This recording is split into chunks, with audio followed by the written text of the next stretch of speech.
नमस्कार, मैं शीतल पी सिंह, सत्यहिंदी.com पर आपका स्वागत है। आप लोगों ने इतना ज़्यादा पुश किया और हमारे संपादक जी को यानी आशुतोष जी को मौका मिल गया कि उन्होंने पोक कर कर के मुझको अ, मजबूर कर दिया कि मुझे फिर से अपने प्रोग्राम्स भी बना के आना पड़े। हालाँकि मैं बहसों में शामिल होके अपनी बात जो कहना चाहता था, कहता ही रहता था। लेकिन तो फिर से शुरू कर रहे हैं। हालाँकि इधर बीच-बीच में विघ्न आते रहेंगे, लेकिन हम प्रोग्राम्स आपके सामने लेके आते रहेंगे। आज जो बातचीत हम करने जा रहे हैं, वो एकाएक आज फिर गर्म हो उठी है।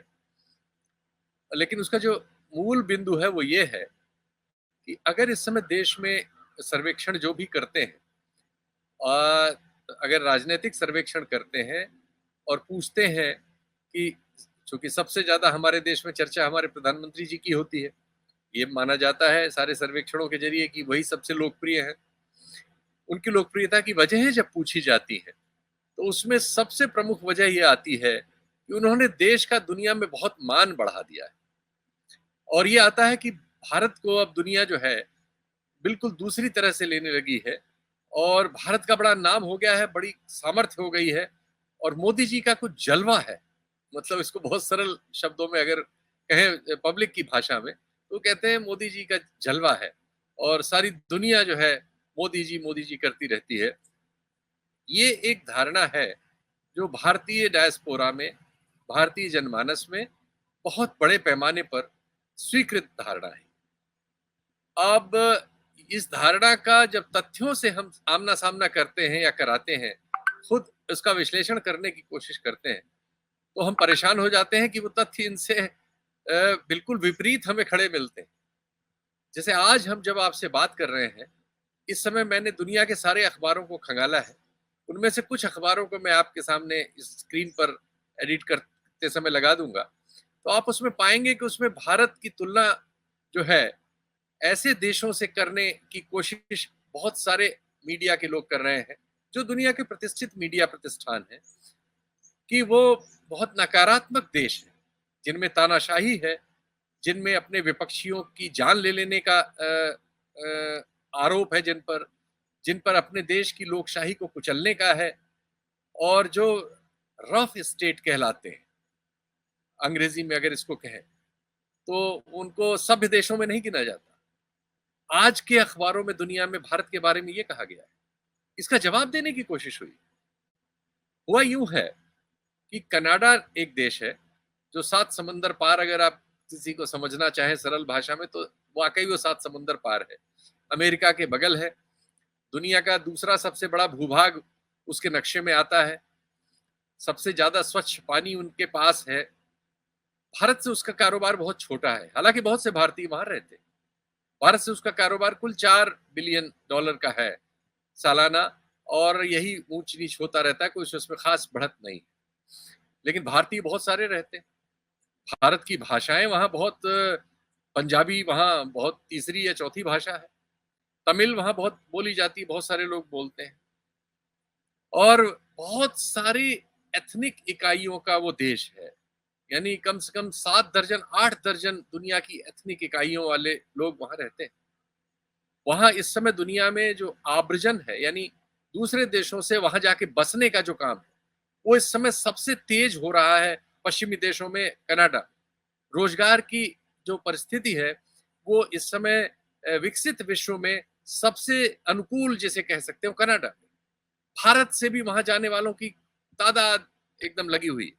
हमारे कुछ राज्य तो खासकर वहाँ केंद्रित हैं, जैसे पंजाब है, पंजाबी बोलने वाली आबादी, या हमारे तमिल और तेलुगु बोलने वाले लोग हैं, इनमें बहुत सारे लोग हैं।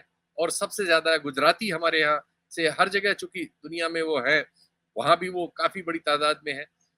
तो ऐसे कनाडा से भारत में एकाएक पिछले हफ्ते 10 दिनों के भीतर ऐसे डेवलपमेंट हुए हैं कि रिश्ते एकाएक बहुत कड़वे हो गए। इतने की आज एक खबर चली कि कनाडा जो है, वहाँ की भारत जो है, अपने हाई कमीशन के ज़रिए कनाडा में भारत आने वाले कनाडा वासियों को वीज़ा एप्लीकेशन नहीं लेने जा रहा है। कुछ दिन के लिए उसको प्रतिबंध कर रहा है। बाद में वो खबर हटी जो एक एजेंसी इस काम को करती थी, उसकी ओर से ये सूचना आई थी।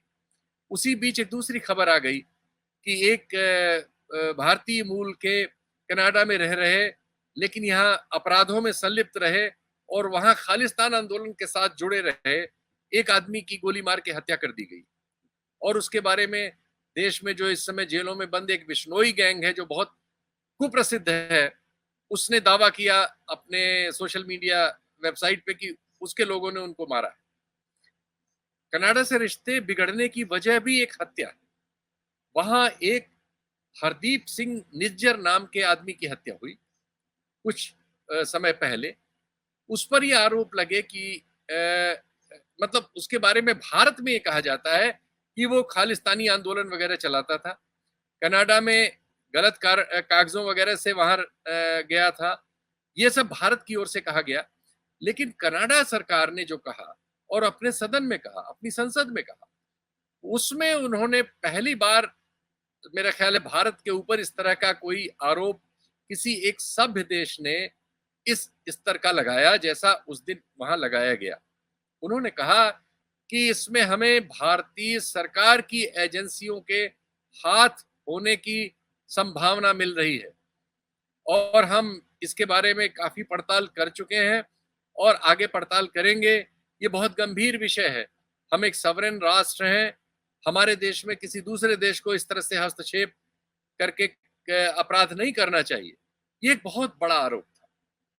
ऐसे आरोप सऊदी अरब पर लगे हैं, रूस पर लगे हैं, और रूस में इसके पहले जो सरकारें थी ईरान पे लगे हैं, कुछ अफ्रीकी देशों के बारे में होते हैं। लेकिन सभ्य दुनिया इस तरह के आरोप न तो पसंद करती है, न उसको तर्कशील मानती है, न उसके पीछे जाती है। ये वहां बहुत बुरी तरह से आलोचित है इस तरह की हरकत। ऐसा आरोप भारत पर लगा, भारत से उसकी बड़ी तीव्र प्रतिक्रिया हुई। कई तरह से कई हिस्सों में ये प्रतिक्रिया हुई। भारत में राजनीतिक रूप से लगभग सभी ने कनाडा की इस पर आलोचना की, क्योंकि भारत में एक देश को तोड़ने का खालिस्तान के नाम से आंदोलन बहुत समय तक चला है, आपको और हमको सबको पता है। उसमें बहुत हिंसा हुई है। तो भारत में ये मान्यता है कि ऐसा करने वालों के बहुत सारे लोग कनाडा में रहते हैं। कनाडा की सरकार में वहां की जो प्रणाली है उससे उनको मदद मिलती है और वो वहां रह के इस तरह की चीजों का संचालन करते हैं। भारतीय समझबूझ ये है, लेकिन यह चीज भारत को ये या किसी भी देश को ये अधिकार तो नहीं देती जो आरोप कनाडा ने हम पर लगाया, अगर वो आरोप वाकई उस आरोप के पीछे कुछ तथ्य हैं। इन्हीं चीजों की अभी बातचीत हम करेंगे और अभी आपको दुनिया के अखबारों में जो इस सब बारे में छप रहा है उस सब पर बताएंगे। हमारे देश में हमारा जो डायस्पोरा है उसमें उस पर किस तरह से प्रतिक्रियाएं आ रही हैं, थोड़ा सा उस पर भी बात करेंगे। एक शशि थरूर साहब का ट्वीट आया है 20 तारीख को, कल। उस ट्वीट में शशि थरूर साहब बीबीसी की एक खबर की आलोचना कर रहे हैं। देखिए, मैंने आपसे कहा था कि हम यहाँ क्या समझते हैं कि हमारे देश के बारे में और मोदी जी के बारे में दुनिया क्या समझ रही है, लेकिन दुनिया में और दुनिया के अखबारों में जो कुछ हमारे बारे में समझा बूझा जा रहा है वो वैसा नहीं है, वो बिल्कुल उसके विलोम में है। यहाँ वो कह रहे हैं कि बीबीसी ने ये कहा कि western Nations have condemned alleged extraterritorial assassinations carried out by countries such as Russia or Iran or Saudi Arabia. They will not want India to join that list. BBC का विश्लेषण कह रहा है कि पश्चिम की दुनिया जो है वो भारत को सऊदी अरब, ईरान और रूस की श्रेणी में नहीं रखना चाहती। जो लोग अपने देशों से बाहर दूसरे देशों की टेरिटरी में अपने प्रतिवादियों की, अपने से असहमत लोगों की हत्याएं कराते हैं। तो ये जो आरोप है, इस तरह का आरोप मीडिया में जगह जगह आना, और ये सिर्फ एक जगह नहीं था। मैं आपको बताऊं एक और बात, इस सब को लेके जो बहुत सारी अफवाहें उड़ी, उन अफवाहों के खंडन भी तत्काल आए और उन्हीं अखबारों में, खासकर विदेशी अखबारों में, जैसे द टाइम्स है यूके का, द टाइम्स कहता है on the killing of Hardeep Singh Nijjar, prime suspect, India risks being cast as a rough state following an assassination in Canada. ये द टाइम्स कहता है, हमारा नहीं। जहां से द टाइम्स शुरू हुआ हमने तो उसको कॉपी किया है, भारत देश में उसके लाइसेंस लिए हैं। वहां का ही द टेलीग्राफ कहता है, an extraordinary accusation levelled at India, और उसके बाद वही सब डिटेल करता है। ऑस्ट्रेलिया के अखबार इस सबसे भरे पड़े हैं। ऑस्ट्रेलिया के सरकार का बयान भी आया है कि वो इस जांच में कनाडा की सरकार के साथ सहयोग में है। और आज अमेरिका का भी इस सिलसिले में एक बयान आया है, जिसमें अमेरिका की सरकार की ओर से उनके एक प्रतिनिधि ने यह कहा कि हम कनाडा के साथ इस जांच में कदम बकदम हैं और हमने भारत से अनुरोध किया है कि वो इस मामले में सहयोग करे, जांच में सहयोग करे। तो दुनिया की दृष्टि में चीजें कुछ इस तरह से है, लेकिन हमारी अपनी जो लोकल कॉन्स्टिट्यूएंसी है उसमें चीजें एकदम भिन्न तरह से। आप जानते ही हैं कि कनाडा एक बहुत जिम्मेदार देशों में से है, G7 में से है वो, और उसकी दूसरी तरह की प्रतिष्ठा है। कुल 4 करोड़ लोग वहां रहते हैं और एक खासी बड़ी आबादी भारतीयों की है, जिसमें सिख, हिंदू सिख से थोड़ा सा ज्यादा है, लेकिन हिंदू और सिख आबादी आसपास है। बहुत सारे तमिल भी रहते हैं। वो एक ऐसा देश है जिसमें 52% के आसपास ही क्रिश्चियनिटी को मानने वाले हैं। करीब 34-35% नास्तिक है वहां। उसके बाद दूसरे छोटे छोटे धर्म, इस्लाम वगैरह सब 4-5%, 3%, 2%, इस तरह से बहुत सारे।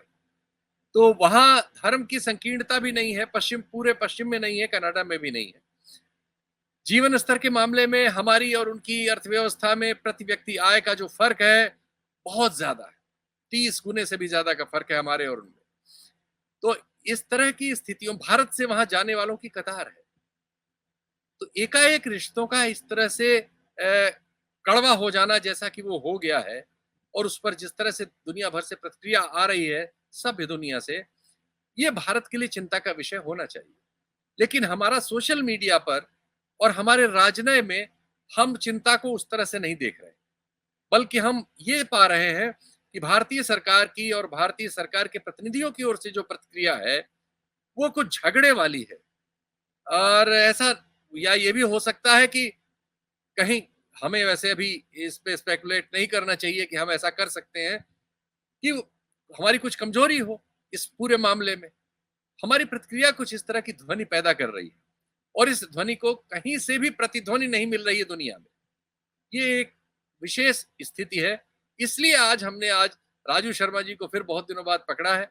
राजू शर्मा जी न सिर्फ एक रिटायर्ड IAS ऑफिसर हैं जिनका हम बहुत बार जिक्र कर चुके हैं, जिनसे आप बात सुनते रहे हैं, बल्कि वो भारतीय रासायनिक हथियार वाला जो हिस्सा है उसमें देश का प्रतिनिधित्व करने के लिए तमाम अंतर्राष्ट्रीय फोरम्स पे समय समय पर जाते रहे हैं। तो अंतर्राष्ट्रीय राजनय का उनको तकाजा है।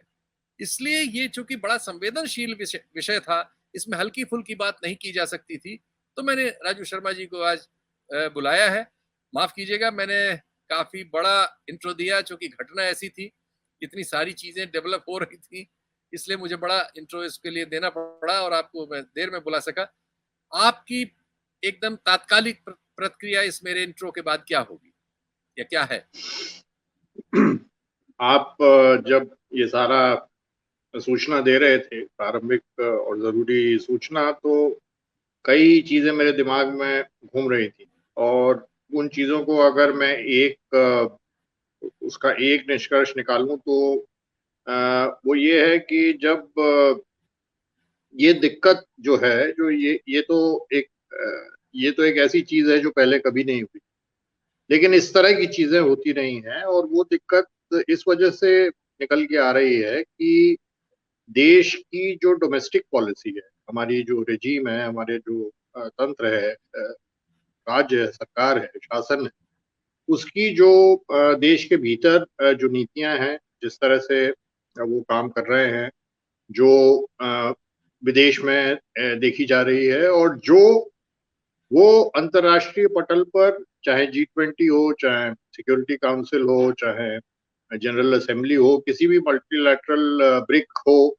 वहां पर जो एक आभास देने की चेष्टा होती है कि वो एक समय में तो वैसा देश हमारा था कि आप अपनी लोकतंत्र की बड़ाई करें, आप अपनी बहुल वाली जो आपकी नीतियां हैं उसकी बड़ाई करें, आप अपने आप को एक इस तरह का देश बताएं जहाँ इतने किस्म की डाइवर्सिटी है। लेकिन उसमें पिछले 9 सालों में इतनी दरारें और इतनी कमियां आ गई हैं कि ये विरोधाभास अजीब तरह का बन गया है कि हम विदेश नीति में जिस तरह से अपने आप को प्रोजेक्ट करना चाहते हैं और डोमेस्टिक देश के भीतर जो तंत्र है, जो शासक तंत्र है, वो अपने आप को जनता के सामने किस तरह से पेश कर रहा है और क्या किस तरह की कार्यवाही कर रहा है, उसमें एक अ, दुराग्रह एक आ गया है, उसमें एक फर्क आ गया है जो बढ़ता जा रहा है। और इसकी वजह से जगह जगह समस्याएं उत्पन्न हो रही, समस्याएं शासन के स्तर पर भी उत्पन्न हो रही हैं, समस्याएं समाज के स्तर पर भी उत्पन्न हो रही हैं, सोशल मीडिया में उत्पन्न हो रही है, और जागरूक बुद्धिजीवियों में भी दो फांटों में बंटकर, जो एक जो सरकार के पक्ष में है, एक जो सरकार के विपक्ष में है, जो आप लिबरल और राइटिस्ट फांट जो बहुत जबरदस्त तरीके से हर क्षेत्र में बन गई है। यहाँ पे भी इस मामले में भी जो एक व्यक्ति के की हत्या का मामला है, खालिस्तान से संबंधित ये शख्स जो कनाडा के नागरिक थे, इसमें भी वही दो फांटों पर विचार प्रस्तुत किए जा रहे हैं, नागरिक समाज द्वारा और प्रबुद्ध वर्ग द्वारा। सरकार की तो खैर, अब हम अगर तथ्य पे आते हैं तो इसमें हम किसी निष्कर्ष पे अभी नहीं पहुंच सकते, क्योंकि प्रकट ये हुआ है कि वहां के प्रधानमंत्री ने हमारे देश के प्रधानमंत्री से G20 के दौरान इस पर चर्चा की, और वो चर्चा खुलेआम नहीं हुई थी, वो क्लोज डोर में अपेरेंटली हुई थी, लेकिन जो उनको रिस्पांस मिला उससे वो शायद संतुष्ट नहीं थे। तो वहां जाकर जो भी कारण है उन्होंने पार्लियामेंट में एक बयान दिया, जिसमें जो कि निर्णायक बयान नहीं है, लेकिन जो संकेत करता है कि भाई कहीं इन्वॉल्वमेंट का संकेत करता है कि भारतीय एजेंसियां उस हत्या से संबंधित। इसमें कोई सबूत सामने नहीं। भारत ने जैसा कि अपेक्षित है तुरंत इसका बहुत बड़े शब्दों में विरोध किया कि हमारा कोई लेना देना नहीं है, हम इस तरह के ना हमारी नीतियां हैं, ना हमारा राष्ट्र इस तरह का है वगैरह। और उसी तरह से प्रबुद्ध वर्ग भी बट गया, और जो कहा जा रहा है वो कहा जा रहा है कि भाई ट्रूडो जो है वो पॉलिटिक्स कर रहे हैं वहां पर। जो सिख पॉपुलेशन है वो एक वोट बैंक के रूप में बड़ी महत्वपूर्ण है। 2025 में वहां चुनाव होने हैं, तो वगैरह वगैरह। लेकिन जो दूसरा वर्ग है वो देखिए, उस बहस में न जाकर हम इसको इस तरह से देखें। दो तीन बिंदु मैं आपके संज्ञान में रखना चाहूंगा या विमर्श के लिए रखना चाहूंगा। पहला तो ये कि जो खालिस्तान का मसला है वो कितना गंभीर है, इसके बारे में यह मत भी व्यक्त किया जाता है कि जो शासक तंत्र है और आरएसएस है या बीजेपी है, वे इसे बढ़ा चढ़ाकर प्रस्तुत करते हैं। बढ़ा चढ़ाकर इस सेंस में कि भाई सिख समुदाय आरएसएस की विचारधारा और हिंदुत्व की विचारधारा का न केवल विरोधी रहा है, उसके खिलाफ काफी जबरदस्त तरीके से वो देश के अंदर खड़ा हो जाता है। चाहे वो फार्मर का जब एजिटेशन हुआ था तब की बात लें, या उससे पहले सीएए का एजिटेशन हुआ था, नागरिक कानून का एजिटेशन हुआ था, तब की बात। आइडियली आदर्श रूप में हिंदुत्व चाहता है कि सिख जो समुदाय है वो ये माने कि वो हिंदू धर्म के अंदर है, और जो उनकी सिख धर्म है जो वो हिंदुत्व का एक भाग है। जैसे जैन है, या जैसे बुद्ध को उन्होंने अधिग्रहित कर लिया है। लेकिन वो लोग इसके लिए तैयार नहीं होते। वो एक बड़ी स्वतंत्र किस्म की कौम है, और उसने हमेशा एक अलग लाइन ली है। मतलब उनकी पटरी नहीं बैठती। तो इसमें पॉलिटिकली ये देखा गया है कि ये वर्तमान शासक तंत्र खालिस्तान की समस्याओं को बढ़ा चढ़ाकर पेश करता है। उनकी सरकार भी नहीं है, वहां उन्हें सीटें भी नहीं मिलती। ये एक धारणा है, सच है या नहीं, लेकिन ये कहा जाता है कि वो उसमें नहीं नहीं, ये तो सोशल मीडिया पे हम पाते हैं कि आपस में बड़ी गाली गलौज है। जो सिख प्रोफाइल्स हैं और जो राइट विंग की हिंदू प्रोफाइल है, वो आपस में बहुत झगड़ा करती हुई मिलती हैं, धमकी देते हुए मिलती हैं। ये तो हम पाते हैं। जी। ये तो ये और कड़वाहट बहुत बड़े पैमाने पर है। हाँ, दूसरी चीज ये बड़ी पार्टियों में कांग्रेस भी जब पावर में जोरदार तरीके से थी, तो उस पर वो भी पंजाब की राजनीति में इस तरह से दखल करती थी, जो कि चिंता का विषय उस समय होता था। जो भी व्याख्या वहां पर टेररिज्म की है, उसमें इन चीजों पर बहस होती है। ये इसी प्रकार की इसी प्रकार की आलोचना वर्तमान तंत्र की है। एक तो ये बिंदु। दूसरा बिंदु ये है कि एक अजीब सी समस्या ये हो गई है कि आप ये देखेंगे कि सरकार भी और उनके सपोर्टर्स भी, एक तरफ तो चीन जो है सबसे बड़ा दुश्मन है, तो उसको हम भर्त्सना उसकी करते रहते हैं तमाम तरह से, शासकीय स्तर पर भी और अशासकीय स्तर पर भी। दूसरी तरफ हम चाहते हैं, हमारा बड़ा एक क्लोज रिलेशन वेस्ट के साथ बन रहा है, चाहे क्वाड हो, चाहे G20 को हमने कितना ऊपर करके प्रस्तुत किया, इसको एक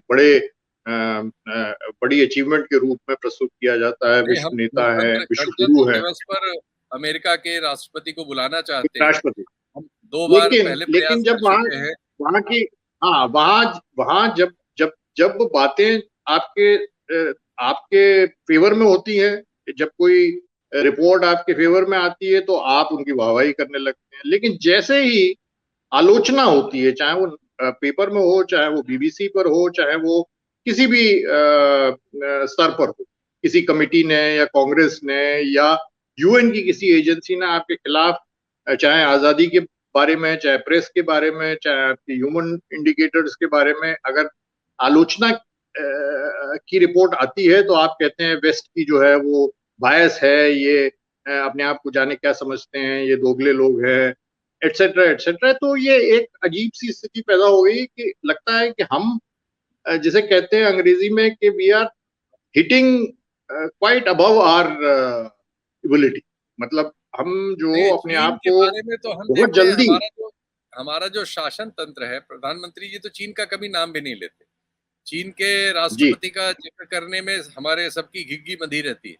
हमारे विदेश मंत्री कह ही चुके हैं कि हमारी इकोनॉमी और उनकी इकोनॉमी में इतना बड़ा फर्क है, हम क्या मूर्ख हैं जो इतनी बड़ी इकोनॉमी से झगड़ा डेवलप करेंगे। तो चीन के बारे में तो हमारी दो राय है। एक, हमारा जो डायस्पोरा है सोशल मीडिया में गालियां देता रहेगा, लेकिन सरकार का जहां तक सवाल है, वो कुछ एप्स वगैरह पे कार्रवाई करके चीन से मुकाबला करती मिलती है, और वैसे सरेंडर किए रहती है। क्योंकि हमारा ऑलमोस्ट 100 बिलियन से ज्यादा का तो अब डेफिसिट हो गया, ट्रेड डेफिसिट चीन के साथ, और वो लगातार बढ़ता ही नहीं, चला जा रहा है। आप आप पीछे पीठ पीछे तो ऑफिशियली तो उनके साथ जो भी करते हो, लेकिन दिखाना आप यही चाहते हो कि आप उनके विरोध में खड़े हो। आप जी। ये एक एक मानसिकता भी हो गई है, और एक तरह से पॉलिटिक्स की जरूरत भी हो गई है, क्योंकि जिस तरह से प्रधानमंत्री ने अपने आप को पेश किया या उनकी पार्टी उनको पेश करती है कि भारत अब विश्व गुरु, विश्व मित्र और विश्व शक्ति बन चुका है। अब वो बन चुका है या नहीं बन चुका है, मैं आपसे ये पूछना चाह रहा हूँ, चूंकि इस मामले पर, ये निज्जर पर ही रहता हूँ, निज्जर के मामले पर ऑस्ट्रेलिया, ब्रिटेन, कनाडा और अमेरिका, जी। ऐसा लग रहा है कि इन चारों की राय में बहुत अंतर नहीं है। ये चारों इस मामले में जो कनाडा में फाइंडिंग्स हैं, उनसे एकदम 100% भले सहमत न हो, लेकिन असहमत भी नहीं है, और वो चाहते हैं कि इसकी जांच पूरी हो, और अगर इस जांच में कुछ गड़बड़ मिलता है तो उसका भारत सुधार करे, चूंकि वो भारत को अपने पाले में रखना भी चाहते हैं। ये जो कंट्रास्ट है, ये कैसे एड्रेस होगा, ये जरा बताएं। ये कंट्रास्ट तो जैसे मैं आपको बता चुका हूं कि हर क्षेत्र में आ रहा है। आपकी एक तरफ यूएस की कांग्रेस भर्त्सनात्मक रिपोर्ट्स पेश करती है यहाँ के। अब जैसे छोटी सी बात है, G20 में बिडेन यहाँ आए, उनको वो लोग उनको बात करने की, प्रेस से बात करने की अनुमति नहीं दी। जो भी है अनुरोध किया है या बातचीत हुई होगी कि भाई हमेशा यूएस का प्रेसिडेंट बात करता है, तो वहां यहाँ पे बात नहीं की। जैसे ही वो वियतनाम पहुंचे, उन्होंने स्टेटमेंट्स दिए जो कि भारत के शासन को अच्छे नहीं लगेंगे, जिनकी हमेशा यहाँ पर तुरंत रिएक्शन होती है, और रिएक्शन बहुत कड़वे शब्दों में की जाती है, और बहुत जैसे कि हमारे साथ कोई नाइंसाफी की जा रही है हमारे बारे में, लेकिन बाइडेन के कुछ मामले में झूठ हमने फैलाया चुप जा रहा है। लगाया। लेकिन बाइडेन ये के मामले में हमने चुप लगाया, हमने बिल्कुल आलोचना उनकी नहीं की वियतनाम के नहीं, बयान। वो लेकिन कुल मिलाकर वो कहीं ना कहीं निकल ही आती है। आप एक खींचातानी की स्थिति सब चीजों में बन गई, चाहे आपके ह्यूमन राइट्स के इश्यूज हो, माइनॉरिटी का इशू हो। ये जो एक हाथी आपके पॉलिसी के अंदर है, हिंदुत्व की पॉलिसी के अंदर है, और देश में इस समय चाहे वो आजादी का इशू हो, कॉन्स्टिट्यूशनलिज्म संवैधानिकता का इशू हो, ये डेमोक्रेसी का इशू हो, वो एक हाथी है। और हम प्रोजेक्ट कर रहे हैं कि हम लोकतंत्र की माँ हैं और हम फला हैं और चिल्ला हैं। तो ये विरोधाभास जो है, ये आपको बार बार फंसाएगा। ये एक बहुत ही महीन किस्म की फसावट हो गई है इस मामले में, चूंकि ये एक हत्या का प्रश्न है, और किसी और देश के जो आपका मित्र है, जो कि विकसित है, जो कि डेमोक्रेसी भी है, वहां पर रूस की तो ये पॉलिसी रहती है कि वो लोगों को, अपने शत्रुओं को जहर देके मार देता है, जैसे यूके में कई बार हुआ। सऊदी का एक हमको उदाहरण पता है, इसराइल का हमको एक उदाहरण पता है, और इंसिडेंटली इसमें से बहुत से दोष भारत के बड़े निकट के मित्र हैं आजकल। इसराइल हमारा निकट का मित्र है, और बहुत से जो आज ही जो पेपर में, आपके इकोनॉमिस्ट में, अटलांटिक में, और जो हम बातें कर रहे हैं इसमें, ये उनके एडिटोरियल में, उनके आर्टिकल में सामने उन्होंने रखी हैं कि हाँ एक तो हाँ। आप जरूरत से ज्यादा बढ़कर अपने आप को बड़ा दिखाने की, महाशक्ति दिखाने की कोशिश, मतलब एक तरह से आप फंस गए हो कि महाशक्तियां क्या करती हैं। महाशक्तियां अगर आपके विरोधी हैं, या जिन्हें आप की सरकार शत्रु कहती है, तो उनको जाकर मारती है। यूएस ने भी उसामा बिन लादेन को पाकिस्तान में जाके मारा, सऊदी ने भी इस तरह से बिहेव किया, रशिया तो करता ही है, चीन भी करता होगा, मतलब कि अपनी ताकत का इजहार कर। तो मुझे लगता है कि भारत में ये दिक्कत पैदा हो रही है, कम से कम शब्दों के लेवल पे तो बहुत समय से चल रही है, कि हम बहुत अकड़ के बोल रहे हैं, और अकड़, और साथ में हम पीछे स्टेप्स भी लेते हैं, जैसे ऊपर से कुछ और, फिर अंदर से कुछ और। तो इस मामले में भी कुछ इसी तरह का होने वाला है कि अभी टिट फॉर टैट चल रहा है, कि वो एक एक फैसला करते हैं तो हम साथ में दूसरा फैसला करते हैं।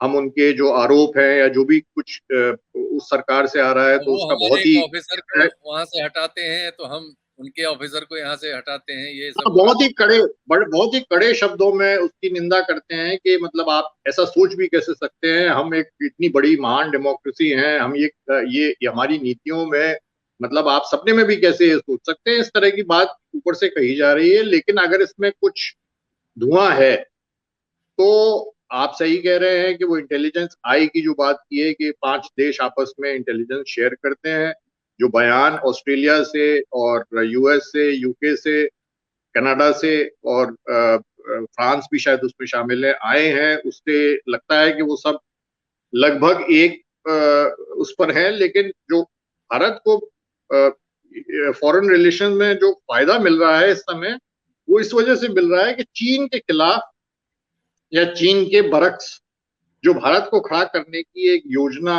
यूएस बना के बैठा है, और वेस्ट जिसको प्रमोट करता है, क्वाड जिसको प्रमोट करता है कि आप खड़े होइए, जो आपने कॉरिडोर बेल्ट इनिशिएटिव के, उसमें भी भारत शामिल है। तो ये अजीब सी एक खिचड़ी एक तरफ आप ब्रिक्स में हैं जहां पे आप रूस के और चाइना के साथ हैं, एक तरफ आप क्वाड में हैं, एक तरफ G20 है। तो ये बहुत ही आप पतली रेखा पर चल रहे हैं, और इस रेखा पर चलना बहुत लंबे समय तक संभव नहीं है, क्योंकि एक जो हाथी का मैंने जिक्र किया कि जो हाथी आपका, आपकी जो डोमेस्टिक पॉलिसी है और आपकी जो इंटरनेशनल पॉलिसी है और जो आप चाहते हैं लोग आपको कहें या जिस रूप में देखें, उसमें समानता बढ़ती जा रही है। अभी तक बाकी देश, जो यूएस और ये वेस्टर्न देश, इसको लंबी एक आपको एक रस्सी आपको दी हुई, जैसे बड़े केयरफुली सरकार भर्त्सना नहीं करती लेकिन कांग्रेस भर्त्सना करती है। राष्ट्रपति कुछ नहीं कहता लेकिन उनकी कोई एजेंसी बहुत कड़े शब्दों में निंदा करती है भारत की।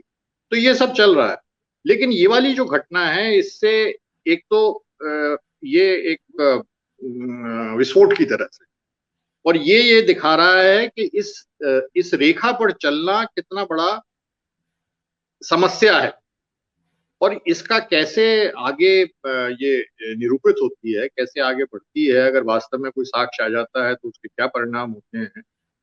अंततः तो होता यही है कि फॉरेन पॉलिसी हर देश उस तरह से निर्धारित करता है जो उसके इकोनॉमिक और बाकी इंटरेस्ट में है। तो कुछ दिन अब सऊदी अरेबिया ने जो कांड किया था वो भी अब लगभग खत्म हो गया। उसके बाद तो यूएस के और सऊदी के तो बड़े अच्छे रिश्ते हैं, और सऊदी अरेबिया तो अब बिल्कुल इजराइल से भी उसकी एक मिलाप करने की नीतियां चल रही हैं।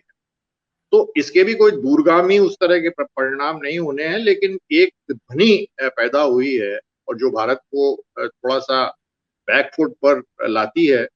हालांकि उससे आपके प्रधानमंत्री की जो छवि है एक विश्व गुरु के रूप में जो उनके समर्थक है, उसमें कोई फर्क नहीं पड़ेगा, क्योंकि यहाँ का पूरा जो मीडिया है वो लगा होगा इन सब चीजों को उलट के दिखाने में। हाँ, वो लगा हुआ है लेकिन लेकिन ये चीज कब तक, ये विरोधाभास कभी ना कभी टूटन पैदा करते हैं।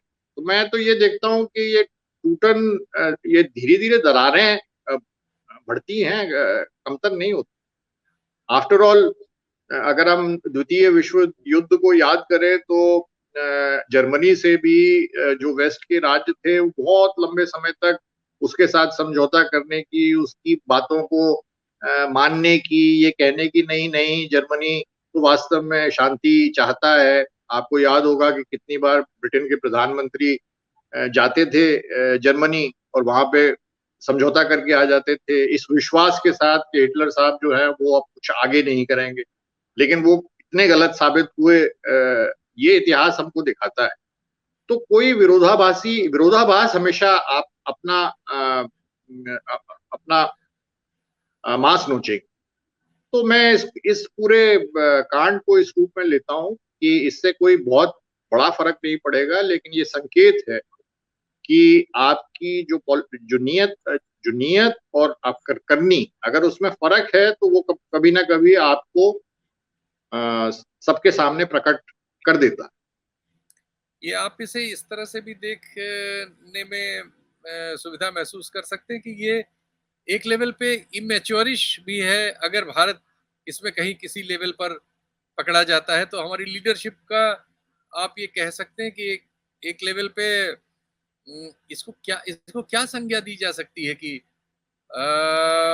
ये ठीक है कि जैसे आपने बताया सऊदी अरब नहीं, एक दौर आप इसको अमेचरिश कह रहे हैं। मैं तो ये कहूंगा, आपने पता नहीं वो जो बुकलेट वहां पे लोकतंत्र की माँ वाली बुकलेट जो बांटी गई G20 में, और अगर आपने उसको पढ़ा नहीं तो आप जरूर पढ़िए। उसमें इतनी हास्यास्पद चीजें लिखी हुई कि किसी बड़े देश के लिए जिसकी इतनी बड़ी विरासत है लोकतंत्र की या सोच की या सभ्यता की, वो इस तरह की अजीब किस्म की बहस सामने रख के कि हमारे यहाँ के राजा वो जनता की सोच के आधार पर या जनता के चुनाव से आते थे। मतलब ये दिखाने का प्रयास कि यहाँ के जो राजा होते थे उन्हें वो एज इफ कोई चुनाव के माध्यम से चुने जाते थे, कुछ इस तरह की, मतलब ये किस तरह की चीज है? ये आप एक अंतरराष्ट्रीय पटल पर बुकलेट के रूप में रख रहे हो, तो ये मतलब मुझे व्यक्तिगत रूप में ये बहुत ही हास्यास्पद और अजीबोगरीब टेक्स्ट लगते हैं। ये ऑफिशियल टेक्स्ट, तो अगर आप कह रहे हैं कि ये जो घटना हुई है ये आपको अजीब लग रही है, हास्यास्पद लग रही है, लेकिन ये चीज तो पिछले 9 वर्षों से उत्तरोत्तर चली रही और बढ़ती जा रही।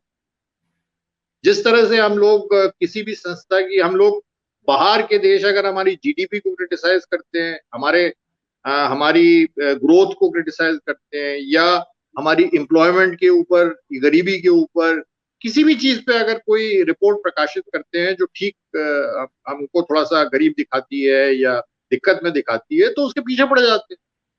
आप देखें वो जो महिला आपकी एक एंकर है, मैडम शर्मा है, क्या नाम है उनका, उनका तो पूरा कार्यक्रम ही इस पे बेस्ड रहता है कि भाई बीबी, इसी देश में इसी तंत्र ने बीबीसी पर रेड की, इसी तंत्र ने एमनेस्टी इंटरनेशनल और तमाम संस्थाओं को बंद कर दिया, एफसीआरए में लाइसेंस नहीं। तो आप हमको नहीं भूलना चाहिए, हमको देखना चाहिए कि ये एक रेखा में शासन की नीतियां और उनकी जो नीयत है वो बढ़ती जा रही है, और मैं इस पूरे घटना को उसी क्रम में देख रहा हूँ। मैं ये समझता हूँ कि किसी भी कोई आप ऐसा देश बता दीजिए जहाँ बीबीसी के ऊपर रेड हुई हो कि ये लोग पैसे चुराते हैं, ये लोग टैक्स अदा नहीं करते, तो आप रेड कर रहे हैं। आप किसी देश में, कितने ऐसे देश हैं जहाँ एमनेस्टी इंटरनेशनल बंद हुई? हम लोग बहुत से मामलों में बहुत ही खराब देशों के साथ गिने जा रहे हैं, गिनती में आ रहे हैं। मतलब गिने जा रहे हैं नहीं, मेरे हिसाब से गिनती में आ रहे हैं। शासन और तंत्र ये कहता है कि हमको जबरदस्ती जो है, बायस की वजह से, चूंकि हमारी शक्ति बढ़ रही है, हम बड़े हो रहे हैं, तो कुछ लोग नहीं चाहते कि हम बड़े हों। देश के भीतर भी बहुत से लोग हैं जो नहीं चाहते हम बड़े हों। तभी तो कांग्रेस को बार बार कहा जाता है कि तुम चीन के एजेंट हो, और तुम या जब राहुल गांधी विदेश गए थे तो वो अगर क्रिटिसाइज करते हैं, आलोचना करते हैं, तो वो तंत्र, वो शासन को या सरकार को भारत के साथ जोड़कर आगे चल रहा है। तो ये आज ही आप भानु प्रताप मेहता का एक आर्टिकल बड़ा अच्छा है, वो पढ़िए कि भाई नेशनलिज्म ऑफ एम्बिशन, कि आपके सामने अच्छा उस एक एस्पिरेशन, एम्बिशन, महाताकत, वो एक सपना ऐसा प्रभावी बना दिया है, चाहे उसकी बेस उसके नीचे कुछ हो या ना हो, कि अब हम ये मान के चलते हैं कि कोविड में हमने महान काम किया,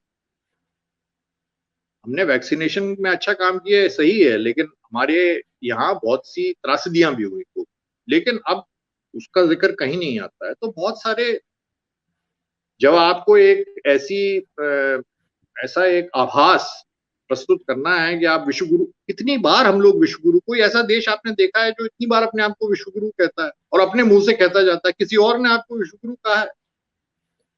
तो ये सारी विसंगतियां हैं, विकृतियां हैं जिन्हें आप देख रहे हो। उन्हीं के तहत इस वाले जो एपिसोड है इसको भी देखने की आवश्यकता है। इसकी सच्चाई क्या है ये ना आप जानते हैं ना मैं जानता हूँ। इसमें भारत सरकार भी सही हो सकती है, कनाडा की सरकार भी सही हो सकती है, दोनों चीजें संभव है।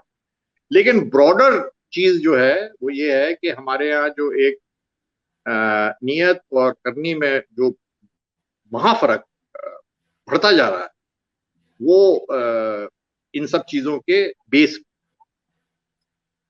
ठीक है सर, तो आज तो समेटते हैं, समय हो गया है। सत्य हिंदी का ऐप डाउनलोड करें गूगल प्ले स्टोर पर।